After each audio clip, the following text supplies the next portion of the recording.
বন্ধু, আজ আমি আপনাদের করে দেখাবো হলুদ পাতায় মোরলা মাছের পাতুরি। উপকরণ: সরষে গুঁড়ো, লঙ্কা, জিরে গুঁড়ো, হলুদ গুঁড়ো, মোরলা মাছ, তেল, আমচুর কুচনো, নুন।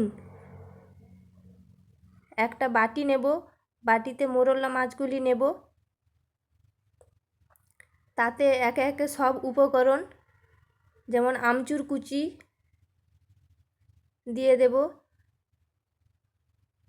তারপর সরষে গুঁড়ো দিয়ে দেব,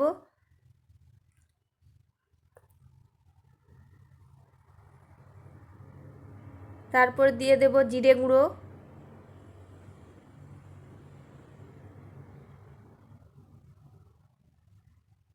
তারপর দিয়ে দেব হলুদ গুঁড়ো, তারপর দিয়ে দেব নুন।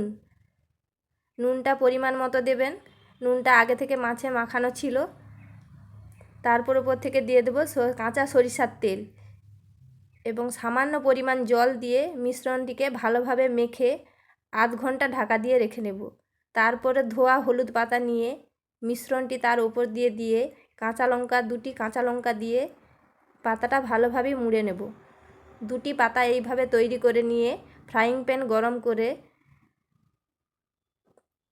সামান্য একটু জল দিয়ে মোড়া পাতা দুটি একে একে দিয়ে দেব।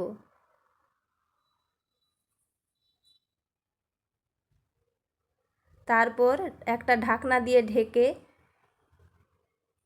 এপিট ওপিট করে লাল লাল করে 15 মিনিট থেকে 20 মিনিট ভেজে নেব। ভেজে নিয়ে আমরা নামিয়ে নেব দুটি পাতা। তারপর পাতুড়ির পাতা দুটি একে একে খাওয়ার জন্য খোলা হবে।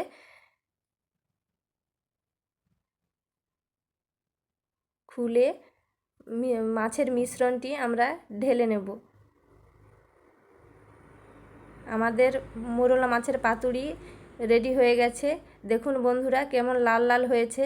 ভিডিওটি ভালো লাগলে চ্যানেলটি সাবস্ক্রাইব করবেন, লাইক কমেন্ট শেয়ার করতে